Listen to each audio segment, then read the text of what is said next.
in the hallway of the house my mother bought, 6 days after we buried her. He'd already changed the locks. His new wife was already measuring the master bedroom for new curtains. He told everyone I had no claim. He told the insurance company he was the sole beneficiary. He told me my mother couldn't protect me anymore. He was right about one thing. My mother couldn't speak for herself anymore. But what he didn't know was that she didn't need to. She'd already said everything she needed to say, in a document he never knew existed. My name is Dahlia Owens. I'm 28 years old, and I have lupus. Before I go on, please tell me where you're watching from and what time it is where you are. Now, let me take you back to last October, the night my mother's heart stopped, and the day everything changed. The hospital room smelled like hand sanitizer and dying flowers. Someone had left a vase of carnations on the windowsill 3 days earlier, and nobody had thought to throw them out. I was holding her hand. My mother's hand. It was so thin I could feel every bone. Eleanor Grace Owens, the woman who built a financial consulting career from a studio apartment and a library card, weighed 91 pounds. Pancreatic cancer had taken the rest. 14 months. That's what the doctors had given her. She used every single day. Her eyes opened, just barely. She looked at me, and for a second, she was herself again. Sharp, clear, present. "The house is yours, baby," she whispered. "Don't let anyone tell you different." I squeezed her hand. I thought it was the morphine. I thought she was confused, saying things that wouldn't mean anything tomorrow. She closed her eyes. The monitor beeped. Then it didn't. I sat there for 11 minutes before the nurse came in.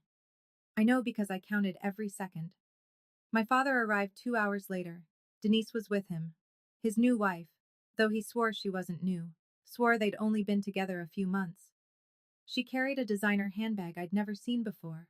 Her eyes were dry. Perfectly dry. Richard Owens stood at the foot of my mother's empty bed and said, "At least she's not suffering anymore." He didn't look at me. My hands were swollen. My knees were locked. I was in the middle of a lupus flare so bad I'd been using a wheelchair for the past week.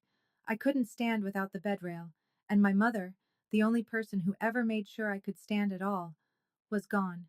She told me the house was mine. I didn't understand then. I do now. 83 people came to my mother's funeral. I know because Aunt Vivian counted. Eleanor Owens was the kind of woman people remembered.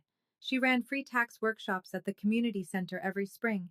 She brought soup to every new mother on our block. She once spent an entire Saturday helping a neighbor understand his mortgage paperwork so he wouldn't lose his home. 83 people came for her, and my father stood at the podium and talked about himself. "I lost my partner," he said, gripping the edges of the lectern. "My rock. My anchor." He spoke for 6 minutes. He mentioned my mother's name 4 times.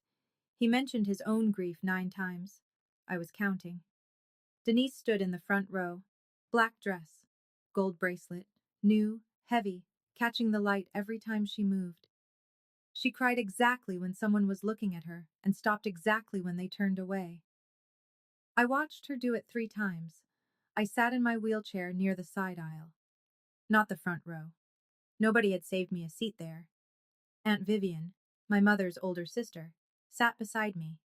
She held my hand the way Mom used to. Firm, warm, like she was keeping me from floating away. "Something's not right with that woman," Vivian whispered, watching Denise dab at dry eyes with a folded tissue. After the service, people lined up to hug Richard.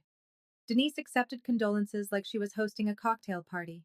Gracious nods, soft thank yous, a hand on every arm. I was wheeling myself toward the parking lot when I saw Denise step behind the chapel, phone pressed to her ear. Her voice was low, but I caught every word.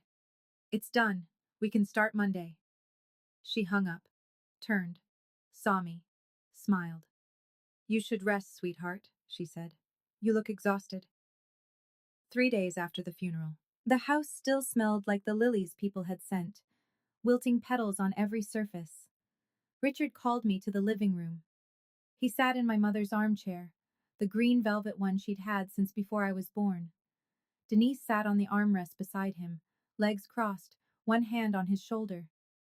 We need to talk about the house, Richard said. I was on the couch across from them. My joints ached, my hands were stiff. I'd barely slept in a week.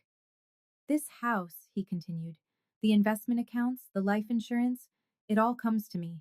I'm the surviving spouse. That's how the law works. Denise nodded. It's what the law says, sweetie. Richard slid a piece of paper across the coffee table.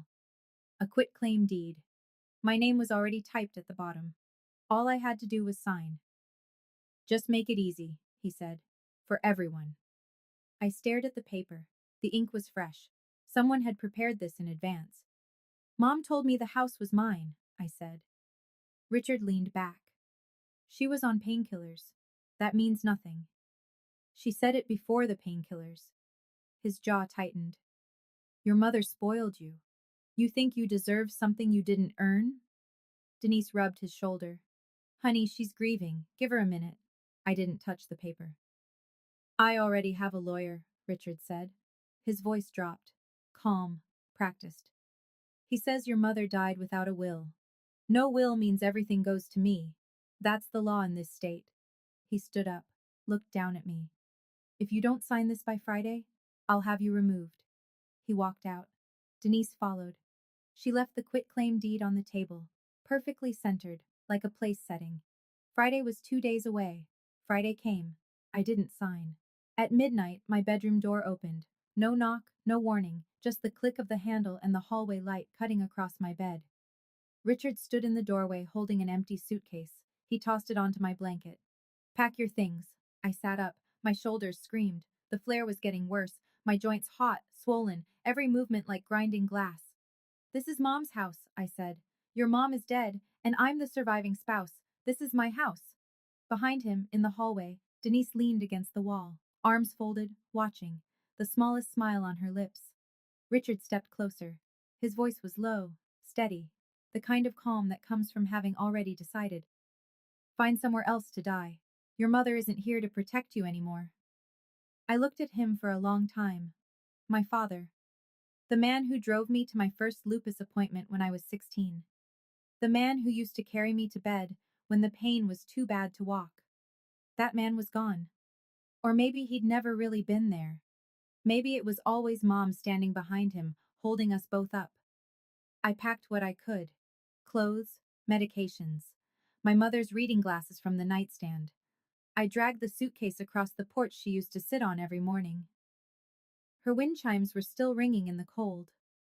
I called Aunt Vivian at 1 a.m. She answered on the first ring. She didn't ask questions. She just said, I'm coming. In her car, I couldn't cry. My body didn't have the energy. Vivian reached over and held my hand on the center console. We're going to figure this out, she said. And somewhere in the back of my mind, a number surfaced. A phone number my mother had made me memorize years ago. I'd never called it. I didn't even know whose it was, until now. Aunt Vivian's guest room had yellow curtains and a quilt that smelled like cedar. I sat on the edge of the bed at 3 a.m. and tried to figure out what I had left. I opened my phone, checked my bank account. $2,112. That was everything. I called my pharmacy the next morning. The automated system cut through before I could even spell my last name. Your insurance has been terminated. If you'd like to pay out of pocket, the total for your current prescriptions is $1,814. 1 month of medication. Nearly my entire savings. Hydroxychloroquine, prednisone. The drugs that kept my immune system from eating my own body alive. Without them, the flares would get worse. The kidney damage would accelerate. My doctor had been clear about that for years. Richard hadn't just taken my home. He'd cut off my ability to stay alive. I sat at Vivian's kitchen table with a mug of tea I couldn't drink because my hands were too swollen to grip it. She sat across from me and watched me stare at nothing. Your mama told me something once, she said quietly. It was about a year before she got sick. She grabbed my arm at Thanksgiving, right in the kitchen while Richard was watching football, and she said, if anything happens to me, tell Dahlia to call Margaret Hollis. I looked up.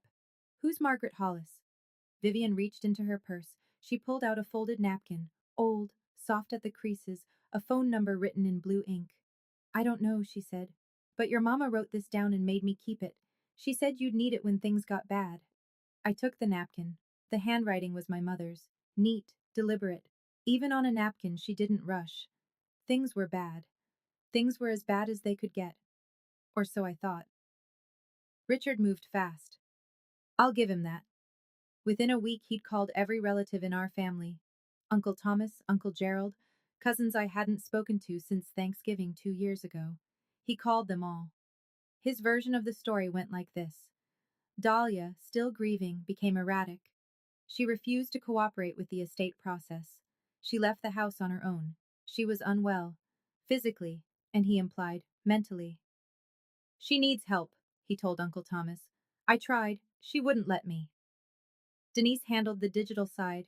She posted on the family Facebook group, the one Aunt Eleanor had created years ago for sharing holiday photos and birthday wishes.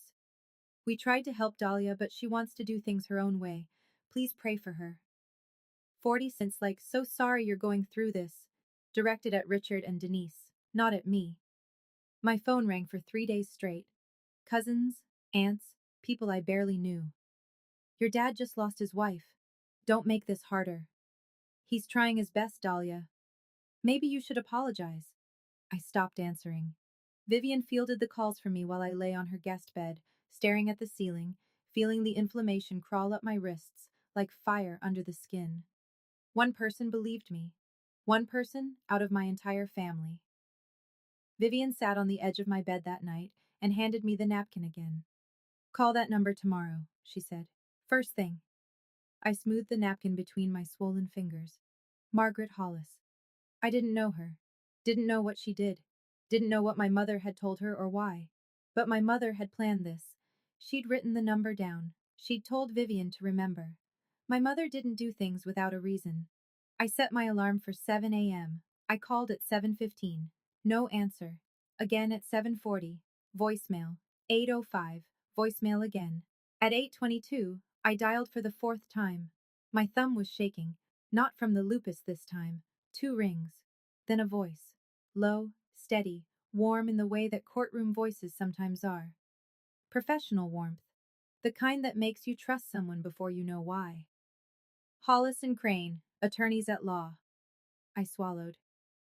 My name is Dahlia Owens. My mother was Eleanor. Dahlia Owens? The voice changed, not louder, closer. Eleanor's daughter? Yes. A pause. 3 seconds. Maybe 4. I could hear a chair creak. I've been waiting for your call. I gripped the phone so hard my knuckles turned white. Your mother came to me 3 years ago, Margaret said. She knew this would happen. She prepared for it. 3 years. Before the diagnosis, before the chemo, before Denise ever unpacked a suitcase in our house. My mother had walked into this woman's office 3 years ago and started getting ready for the moment I was living right now. I can't say more over the phone, Margaret continued. Can you come to my office tomorrow, 10 a.m.? Yes, I can. Good. Bring your ID, nothing else. I wrote down the address with a pen Vivian handed me, my hand trembling on the paper. Dahlia, Margaret's voice slowed. Whatever you do, do not sign anything your father gives you, and don't tell him you called me. I won't. One more thing. Your mother told me you'd call when things got bad. She said I'd know because you'd sound exactly the way you sound right now. I couldn't speak. My throat closed around something that felt like a fist. She also told me to tell you, you're going to be okay. The line clicked. I sat on Vivian's kitchen floor with the phone against my chest and breathed. Tomorrow. 10 a.m. Answers. The letter arrived at Vivian's house the next morning, hand-delivered by courier. Cream-colored envelope, heavy paper, the kind lawyers use when they want you to feel small before you even open it. Bradley Knox, Esquire, representing Richard Allen Owens. I read it standing in Vivian's kitchen, still in my pajamas, coffee getting cold on the counter. The language was sharp and clean. Eleanor Owens died intestate, without a valid will. Under state law, the surviving spouse is entitled to the entirety of the marital estate. Ms. Dahlia Owens is hereby directed to cease any and all claims to the Birchwood Lane property and associated financial accounts within 10 calendar days. There was a second paragraph, the one that made my vision blur. Furthermore, our client intends to petition the court for a determination of incapacity regarding Ms. Dahlia Owens, on the basis of her chronic medical condition, which renders her unable to manage her own financial and legal affairs, mentally incapacitated. My own father was trying to have me declared incompetent, not because I couldn't think, because I had lupus. Vivian read the letter over my shoulder. She didn't say anything for a long time. Then she picked up her purse and her car keys. Get dressed, she said. We have an appointment in 90 minutes. She drove me to the pharmacy first, paid for my medications out of her own savings, $1,814. She didn't flinch. She just handed over her debit card and said, Eleanor would have done the same for my kids. In the car, I stared at the letter again. The word incapacity sat in the center of the page like a bruise. My father hadn't just taken my home and my insurance. He was coming for my legal right to fight back. We pulled into Margaret Hollis's parking lot at 9:53, 7 minutes early. I was done being late. Margaret's office was on the second floor of a brick building downtown. Small brass nameplate by the door. No flash, no marble lobby, just quiet competence. I was sitting in her waiting room when my phone rang. Richard. I almost didn't answer. But something in me, maybe the part that still remembered he was my father, picked up. Sign the paper, Dahlia. No. You have nothing. No money, no job, no insurance. I have rights. You have lupus. That's all you have. The words landed like a slap, clean, deliberate. He'd practiced that. Mom wouldn't want this, I said. Your mom is gone. I'm what's left. Then I'll talk to a lawyer. Silence. Long enough that I could hear Denise whispering something in the background. What lawyer? He finally said. With what money? I hung up. My hand was trembling. I set the phone face down on the chair beside me and pressed my palms flat against my thighs until they stopped shaking. The receptionist looked at me. She didn't say anything, but she pushed a glass of water across the counter. Vivian was sitting beside me. She'd heard the whole thing. What did he say? She asked. I looked at her. He doesn't know yet. Vivian studied my face. She nodded slowly. She understood. At 10 a.m. exactly, the inner door opened. A woman stood there, early 60s, silver-streaked hair pulled back, reading glasses perched on her nose. She wore a gray blazer over a white blouse. No jewelry except a thin watch. She looked like the kind of person who never raised her voice because she never needed to. Dahlia, she smiled. Not the sympathetic smile people had been giving me for weeks. A real one, warm and sure. I'm Margaret Hollis. Your mother was one of my closest friends. Come in. I spent 2 hours in Margaret's office that morning. She told me things I'll share with you soon. But first, I need to tell you what happened while I was there. Because Denise wasn't sitting still either. My phone buzzed as I was leaving Margaret's building. Dr. Nathan Briggs, my rheumatologist. The man who'd been treating my lupus for 6 years. He never called unless something was wrong. Dahlia, I need you to know something. His voice was careful, measured. A woman called my office this morning. Identified herself as Denise Owens, said she was your stepmother and legal guardian. I stopped walking. Vivian held my arm. She requested a full copy of your medical records, treatment history, psychological evaluations, medication lists, everything. What did you tell her? I told her no. HIPAA doesn't allow it. She's not your guardian. She's not on any of your forms. He paused. But Dahlia, she was specific. She asked about cognitive function. She asked if your condition affects your decision-making. My stomach dropped. They're building a case, Dr. Briggs said quietly. They want documentation that says you can't take care of yourself. I leaned against Vivian's car. The October wind bit through my coat. Can I give you some advice? He said. Not as your doctor. As someone who's watched you fight this disease for 6 years. Yes. I can't tell you what to do, but I can tell you. Protect yourself. I thanked him. Hung up. Told Vivian everything. She gripped the steering wheel until her knuckles went pale. That woman is evil. That night, I sat on Vivian's guest bed and wrote down everything. Every conversation, every date, every dollar, everything my mother had ever said about the house, the accounts, the future. And I remembered something else, a sentence from years ago, when Mom thought I was asleep on the couch. Everything's in my name, baby, not his, mine. She'd been talking to someone on the phone. I never knew who. Now I was beginning to understand. Let me take you back to that morning in Margaret's office, the part I skipped. The room was small, but warm. Bookshelves floor to ceiling, legal texts with cracked spines. On the wall behind her desk, a framed photograph. Two young women on a college lawn, laughing. One was Margaret. The other was my mother, 20 years old, with her whole life ahead of her. Margaret caught me looking at it. Fall of '84, she said. Your mother was the smartest person I ever met, and I went to law school. She sat down, opened a drawer, pulled out a leather folder, thick, worn at the corners.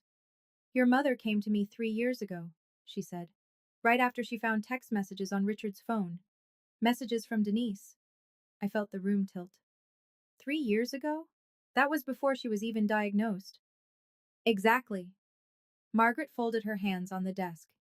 She came to me and said, I need to make sure Dahlia is taken care of, no matter what happens to me. She wasn't sick yet, but she was clear-eyed. She saw what Richard was becoming. Margaret opened the folder.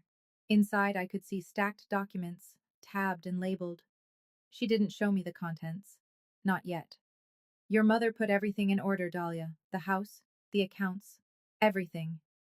What do you mean, everything? She held up a sealed manila envelope. Heavy. Official. My mother's handwriting on the front. Just my name.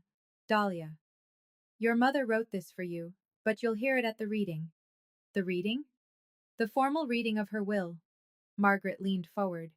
Which I will be scheduling within the next 2 weeks. Every relevant party will be required to attend. She paused. Let the weight of it settle. Your mother wasn't afraid of dying, Dahlia. She was afraid of what would happen to you after.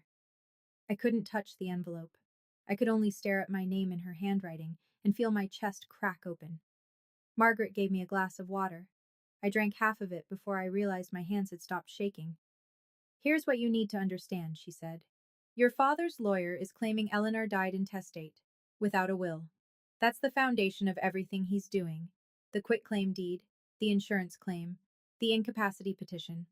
All of it rests on the idea that your mother left nothing behind. She tapped the leather folder.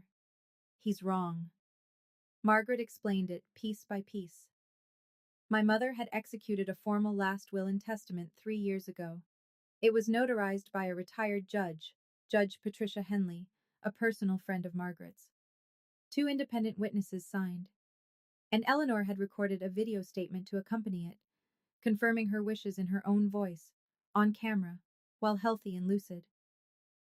This will is airtight, Margaret said. No competent attorney would challenge it. My mind was spinning. 3 years. My mother had spent 3 years preparing for this and never said a word to me. She also left a handwritten letter, Margaret added. She wanted everyone to hear it. Everyone? At the reading. I'll send formal notice to Richard, to his attorney, and to the relevant family members. They'll all be in the room. I sat with that. The image of Richard, sitting in a room, hearing my mother's words read aloud, words he didn't know existed. You don't have to fight, Dahlia. Margaret's voice softened for the first time. Your mother already fought for you. All you have to do is show up. I cried then, quietly. Not the way I'd been crying all month.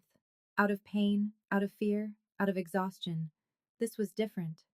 This was the cry of someone who just learned she wasn't alone after all. Margaret pushed a box of tissues across the desk. She didn't rush me. There's one more thing your mother did, she said after I'd wiped my eyes, but it's better if you hear it with everyone else in the room.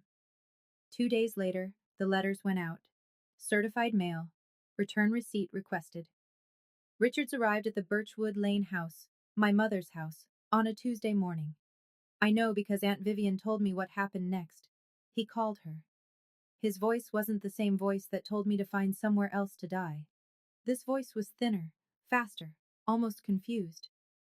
Who is Margaret Hollis? Eleanor never mentioned a lawyer. Vivian kept her answer short. Come to the reading and find out.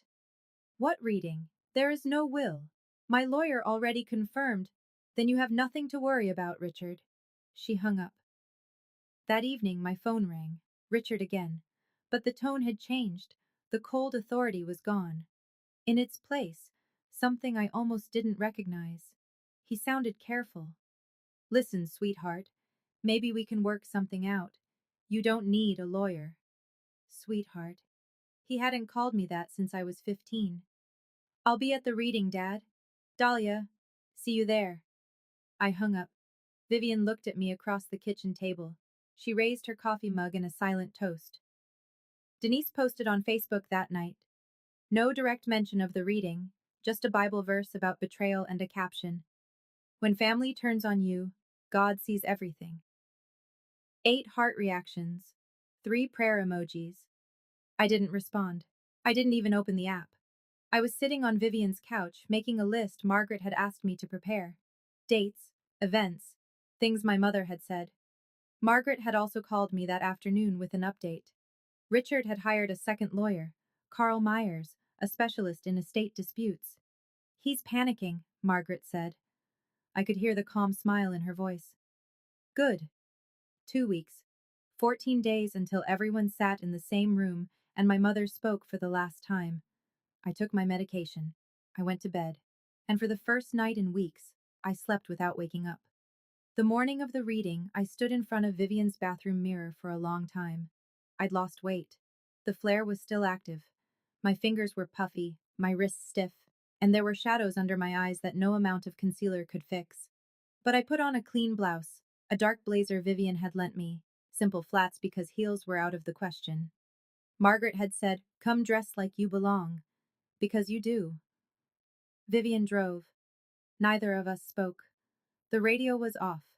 Just the sound of tires on wet asphalt and Vivian's turn signal clicking like a metronome. Hollis and Crane occupied a quiet corner office in a brick building on Whitmore Street, 2nd floor. No elevator. I took the stairs one at a time, Vivian's hand on my elbow. The conference room was already set up. Long oak table, 12 chairs, water pitchers at each end. A window overlooking the street, pale October light falling across the carpet. People were already there. Uncle Thomas, my mother's younger brother, gray beard, flannel shirt, hands in his pockets. He nodded at me. Uncle Gerald, Eleanor's baby brother, quiet, sitting at the far end. Linda Torres, the family accountant, glasses on a chain around her neck, legal pad open, 2 paralegals from Margaret's firm seated near the door. Then Richard walked in. He wore a navy suit, fresh haircut. Denise was a step behind, black dress, modest neckline, tissue already in hand, ready to perform. Behind them, Bradley Knox, thin and tall, briefcase like a shield. Carl Myers, shorter, rounder, already sweating. Richard sat on one side of the table. I sat on the other. We were 8 feet apart. It felt like a canyon. Then Margaret entered. She carried a leather folder in one hand and a laptop under her arm. She sat both down at the head of the table. She didn't smile. She didn't need to. Let's begin. Knox spoke first. He buttoned his jacket as he stood, like he was about to address a jury. Before we begin, my client would like to note that he was unaware of any will and questions its validity. He sat back down. 12 seconds. Practiced. Margaret didn't stand. She didn't need to. She adjusted her reading glasses and opened the leather folder. Noted, she said. The will was executed 3 years ago. Notarized by Judge Patricia Henley. Witnessed by 2 independent parties who are available to testify. Its validity is beyond question. Knox shifted in his chair. Myers wrote something on his pad. Richard stood up. His chair scraped against the floor. My wife never told me about any of this. Margaret looked at him. Her expression didn't change. She wasn't required to, Mr. Owens. A ripple moved through the room. Uncle Thomas glanced at Uncle Gerald. Linda Torres stopped writing. Denise leaned forward. This is ridiculous. Her voice cracked, just enough to sound wounded. Eleanor was sick. She wasn't thinking clearly. Margaret turned to Denise, slowly, the way you turn to face something you've been expecting. Mrs. Pratt Owens, You are not a party to this will. I'll ask you to remain silent unless addressed. The room went still, completely still. The only sound was the clock on the wall and the soft tap of Meyer's pen against his legal pad. Denise opened her mouth, closed it. Her hand found Richard's arm, but he didn't look at her. Knox leaned toward Richard and whispered something. Richard's jaw clenched. He sat down. Margaret waited until the silence had fully settled. Then she opened to the first page. Now, let me read the last will and testament of Eleanor Grace Owens, she began. But she didn't get far. Margaret had barely read the preamble, Eleanor's full legal name, the date of execution, the standard declarations of sound mind, when Richard broke. He didn't shout. That would have been easier. Instead, he turned in his chair until he was facing me directly. His eyes were hard, his voice was even. You know what your problem is, Dahlia? Margaret stopped reading. The room held its breath. You've been a burden your whole life. Uncle Thomas straightened in his chair. Linda Torres set her pen down. Your mother spent everything on your medical bills, every dime. And what did you give back? Nothing. I didn't move. My hands were flat on the table, swollen knuckles pressed against the wood. You can't work. You can't live alone. You can't even walk without help some days. He shook his head. Eleanor felt guilty about your disease. That's the only reason she kept you around. Guilt, not love. The words hit me one at a time, each one precise, each one aimed at the place that was already bleeding. Aunt Vivian stood up so fast her chair hit the wall behind her. That is enough, Richard. Uncle Thomas was shaking his head. I can't believe what I'm hearing. Denise placed her hand on Richard's arm. Honey, calm down. Her voice was gentle, concerned, but her eyes were bright, alert. She wanted this. She wanted every word of it on the record. What she didn't know, what nobody in that room knew yet, was that Margaret's paralegal had been recording since the moment the meeting began. Standard procedure for contested estate proceedings in this state. Perfectly legal. I looked at Margaret. She gave me the smallest nod, barely a movement, just enough, and I knew. My mother was about to speak. Margaret let the silence stretch. She didn't rush it. She let every person in that room sit with what Richard had just said. Then she spoke, quietly, the way a surgeon speaks before the first cut. Are you finished, Mr. Owens? Richard said nothing. His chest was rising and falling. Denise was still holding his arm. Good. Margaret placed both hands on the document. Because your wife had something to say about all of that. She turned to the first substantive page. The room was so quiet I could hear Uncle Gerald's breathing from the far end of the table. Margaret read, I, Eleanor Grace Owens, being of sound mind and body, hereby declare this to be my last will and testament, revoking all prior wills and codicils. She continued through the standard clauses, executor designation, revocation language, state compliance. I watched Richard's face. He was still, waiting. Then Margaret reached the first bequest. To my daughter, Dahlia Marie Owens. Richard sat forward. Denise stopped dabbing her eyes. I leave the family residence located at 417 Birchwood Lane, which has been held in the Eleanor G. Owens Revocable Living Trust since 2021. Richard's mouth opened. What? Margaret continued without pausing. The property was transferred into the trust on March 14, 2021. The trust names Dahlia Marie Owens as sole beneficiary upon my passing. That's impossible. Richard gripped the edge of the table. My name is on that deed. I signed. Your name was never on the deed, Mr. Owens. Margaret looked up from the page. Her glasses caught the light. The property was purchased with Eleanor's separate funds in 2014. It was always Eleanor's separate property. The trust simply formalized that. The color left Richard's face. Not slowly. All at once, like someone had pulled a plug. Margaret turned the page. And that's just the house. Shall I continue? Margaret continued. The life insurance policy through Pacific Mutual. Face value, $2,100,000. Beneficiary, Dahlia Marie Owens. Designated 3 years ago. Confirmed by the insurer. Richard turned to Knox. Knox shook his head. He was already writing. The Vanguard investment portfolio, valued at approximately $4,200,000, held within the Eleanor G. Owens Revocable Living Trust, sole beneficiary upon death, Dahlia Marie Owens. Uncle Thomas leaned back in his chair. His eyes were wide. The individual retirement accounts at Fidelity, current value approximately $1,800,000. Designated beneficiary, Dahlia Marie Owens. Linda Torres, the accountant, was flipping through her own notes. She looked up at Margaret. Margaret met her gaze and nodded. Linda nodded back. The numbers were clean. The savings account at First National, containing approximately $850,000. Originally a joint account. Eleanor separated it into an individual account on June 12, 2022. The balance passes to Dahlia Marie Owens. Margaret paused. She turned one more page. To Vivian Louise Perry, my beloved sister, $500,000, with my gratitude for a lifetime of love. Vivian pressed her hand to her mouth. She hadn't known. To the Lupus Research Alliance, $200,000, in honor of my daughter's strength. Margaret set the page down. She removed her glasses, looked directly at Richard. To Richard Allen Owens, my husband, $50,000. As a gesture of goodwill and to fulfill my legal obligation to acknowledge his existence in this document. $50,000, out of everything. Richard was gripping the table with both hands. His knuckles were white. Denise sat beside him, perfectly still, staring at the document like it was written in a language she didn't speak. Margaret closed the page. Ms. Torres can confirm all transfers, designations, and trust documents are in order and have been independently verified. Linda Torres spoke for the first time. Confirmed.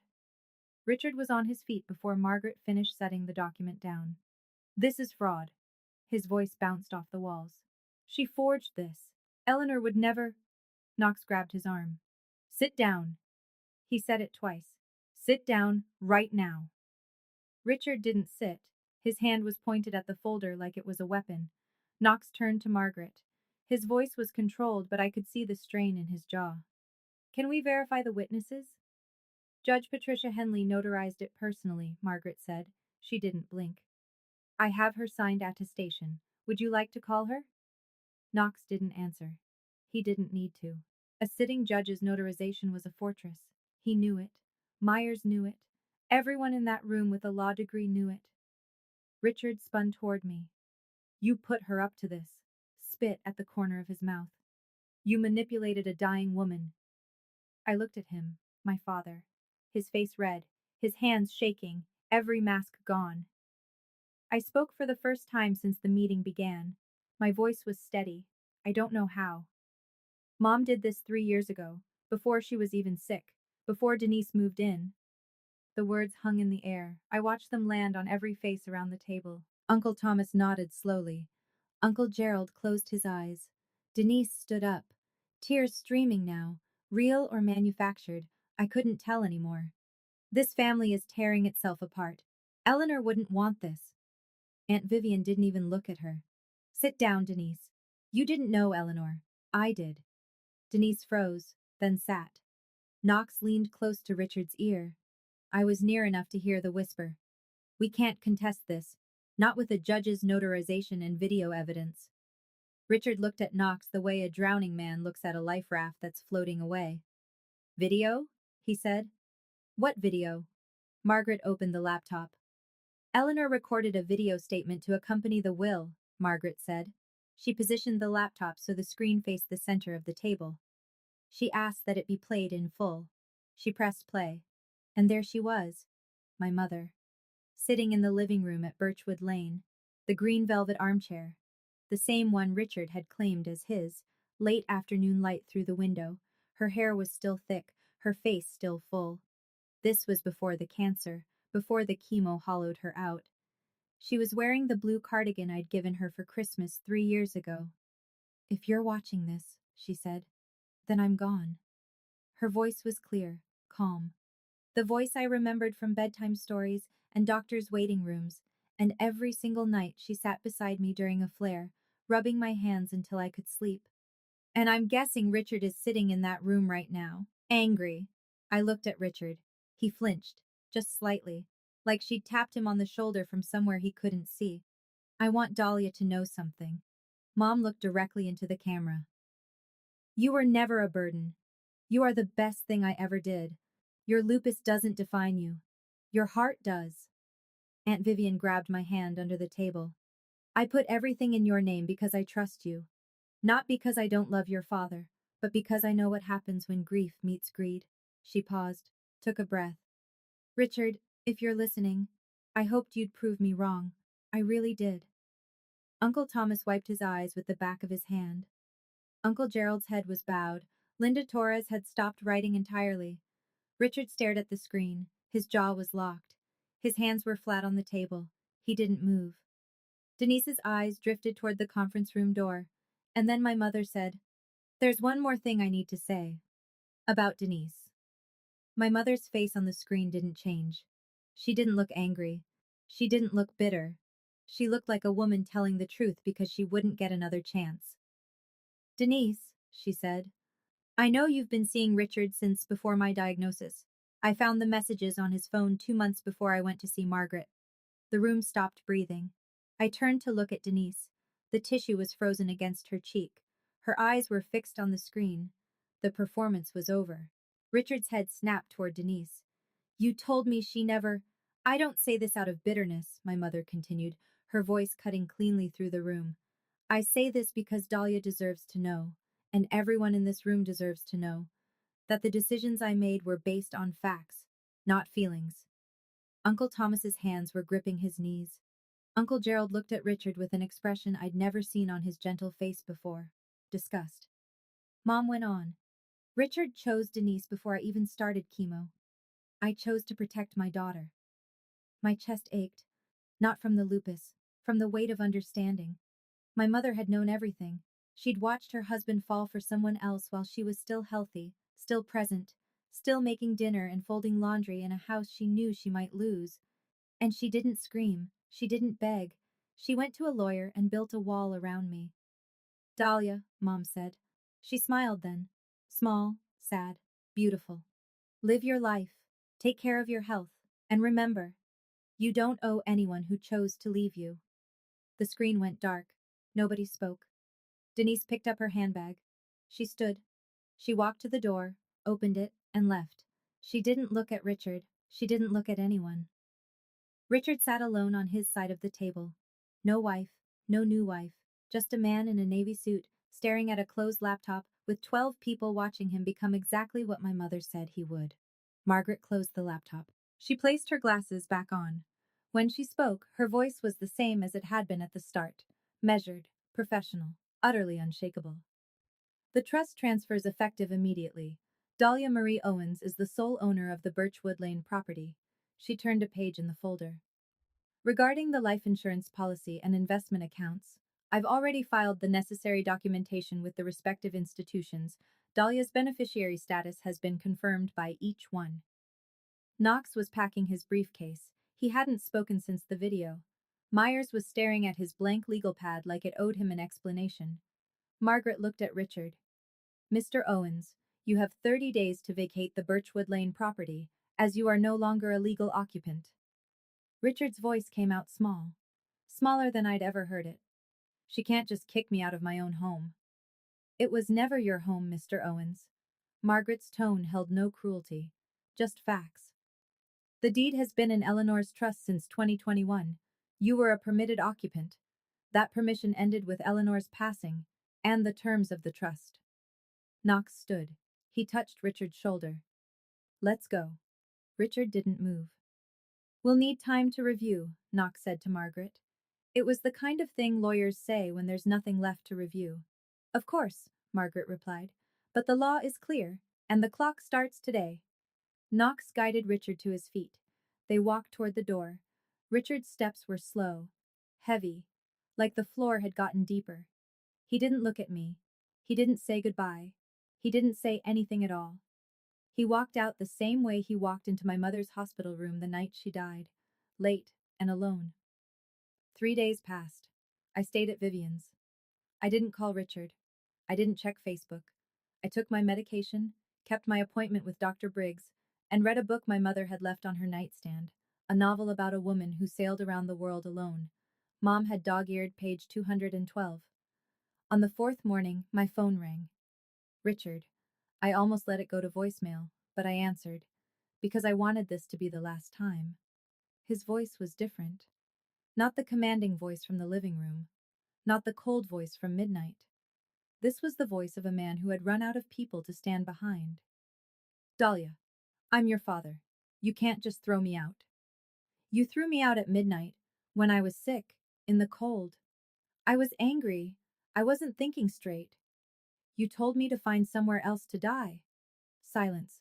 I could hear him breathing. Denise made me. No.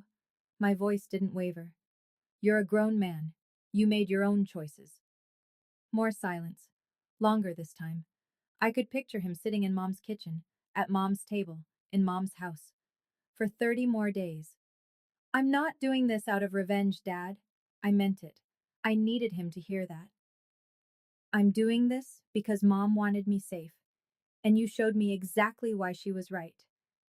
He started to say something. I didn't wait for it. You have 30 days. Margaret's firm will help you find housing if you need it. Dahlia. Goodbye, Dad. I ended the call, set the phone on the kitchen counter. My hand was trembling, not from lupus this time, just from the ordinary pain of closing a door on someone who should have been holding it open for you. Vivian was standing in the doorway. She didn't ask what he said.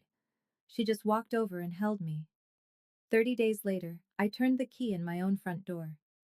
Richard had left the week before, moved to Ohio, to his brother's house. He'd taken his clothes, his golf clubs, and a box of tools from the garage. He left everything else. The furniture, the dishes, my mother's things. He left her wind chimes on the porch. I don't know if that was kindness or just forgetting. I chose to believe it was the last decent thing he did. The house smelled like dust and closed windows, and underneath it all, like her. Lavender hand cream. The wool throw she kept on the couch. Coffee beans she stored in the freezer because she swore it kept them fresh. I walked through every room. Kitchen, living room, the hallway where he'd stood that midnight with an empty suitcase. My old bedroom, her bedroom. I stopped in her doorway. The green velvet armchair was where she'd always kept it, by the window, angled toward the garden. On the nightstand beside her bed was something I hadn't expected. A journal, leather-bound. My mother's handwriting on the first page. I opened it. Page after page. Letters. All to me. Dated over 14 months. The entire length of her illness. Some were long, some were just a few lines. She wrote about the weather, about a cardinal that visited the bird feeder every morning, about how she could hear me sleeping through the wall and it was the most comforting sound in the world. The last entry was dated 1 week before she died. The handwriting was shaky, uneven, but still hers. You're going to be okay, baby. I made sure of it. I sat on her bed. I held the journal against my chest. And I cried. Not from grief, not from anger, not from relief. From the simple, overwhelming knowledge that I was loved by someone who planned for a future she would never see. The wind chimes on the porch sang through the open window, and for the first time in months, I could breathe. Here's what happened to everyone after that room emptied. Richard moved to Columbus, Ohio. He stayed with his older brother, Gary, in a 2-bedroom apartment off the interstate. He had $50,000. After Knox's legal fees and Myers's consultation charges, $12,000 between them, he had 38. No house, no investments, no wife. Denise left the reading that day and didn't come back. Not to the house, not to Richard's phone calls, not to anything. 2 weeks later, Richard came home to Birchwood Lane, while he was still within his 30 days, and found her closet empty, every piece of jewelry, every shoe, gone. She filed for separation the same week. Richard told Aunt Vivian she'd changed her number. I learned later, through Margaret, that Denise had been trying to petition for custody of her 2 children from her first marriage. Her entire case depended on demonstrating financial stability.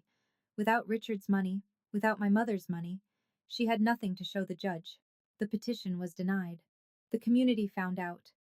Not because I told anyone. I didn't post anything. I didn't call anyone. Uncle Thomas told one person. That person told two more. Within a month, the same relatives who had called to lecture me about being ungrateful were leaving voicemails I didn't return. We didn't know the whole story, Dahlia. We're so sorry. We should have listened. I didn't blame them, not really. Richard had told a good story. He always did. But the truth was louder. It always is.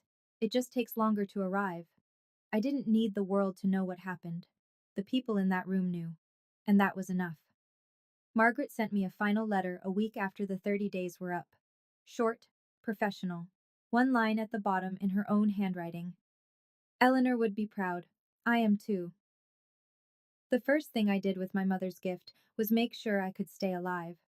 I enrolled in a comprehensive health insurance plan, the kind that covers rheumatology, lab work, prescriptions, and the kind of emergency room visits that lupus sometimes demands at 2 in the morning. I hadn't had insurance in 5 weeks. Those 5 weeks had cost me more fear than I can describe. Dr. Briggs ran a full panel at my first appointment back. He looked at the results and looked at me over his reading glasses. Your labs are better than they've been in 2 years. He set the chart down. Stress kills, Dahlia. Peace heals. I started working again, part-time at first, 3 days a week at a community outreach center downtown. Social work. The thing I'd gone to school for before lupus interrupted everything. My role was simple, helping women navigate financial abuse in family systems, helping them understand what they were entitled to, helping them find lawyers like Margaret. There were days I couldn't get out of bed. Lupus doesn't care about your plans. But now I had the resources to rest when I needed to see a specialist when a flare hit, to live without the terror of choosing between groceries and medication. Aunt Vivian came over every Saturday. She brought containers of soup and gossip about her neighbors, and the quiet, steady presence that reminded me I still had family worth the word. I did one more thing. I sat down with Margaret and set up a trust of my own. Not because I needed to protect myself from anyone, but because my mother taught me what preparation looks like. What love looks like when it thinks ahead. I didn't inherit just money. I inherited my mother's courage, and I intended to use it. 6 months later, a letter arrived. Handwritten. Postmarked Columbus, Ohio. I recognized his handwriting before I opened it. Tight. Slanted right. The same hand that signed my permission slips in elementary school. Dahlia, I made mistakes. I know that now. I miss your mother. I miss you. Can we talk? Dad. I sat with the letter for a long time. On the porch. In Mom's chair. The wind chimes turning slow circles above my head. I didn't feel anger. That surprised me. I expected anger, the way you expect thunder after lightning. But it didn't come. What came instead was something quieter. A clear understanding that some doors need to stay closed. Not out of hatred. Out of honesty. I went inside. I sat at the kitchen table. I pulled out a piece of stationery my mother used to keep in the hallway drawer.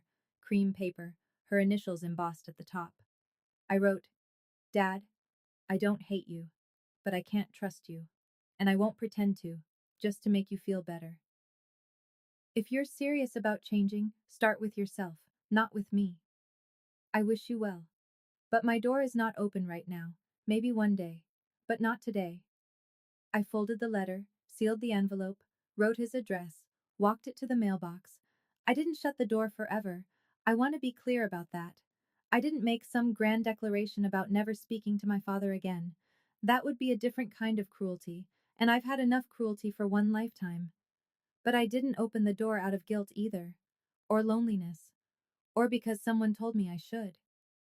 If that door opens again, it'll be because I'm ready, not because I'm pressured. I went back to the porch. The wind chimes caught a breeze. I listened to them the way I used to listen to my mother humming in the kitchen. Not the melody, just the fact that it was there. I'm not telling you this story because I want sympathy. If that's what you heard, let me try again. I'm telling you because somewhere out there, someone is listening to this at 2 in the morning. Maybe on their phone, maybe through earbuds so nobody else hears. And maybe that person just lost someone they love. Or maybe they're being told they're a burden. Or maybe their family is fighting over things that should be sacred, a house, a promise, a name on a piece of paper. If that's you, I want you to hear this. My mother taught me that love isn't just words. Love is preparation. It's sitting in a lawyer's office when you're healthy and thinking about what happens when you're not. It's putting someone's name on a trust they don't even know about because you know the storm is coming and they'll need shelter. If you have a sick child, a vulnerable parent, a family member who depends on you, please talk to a lawyer, set up a trust, write a will, name your beneficiaries. Don't leave it to chance.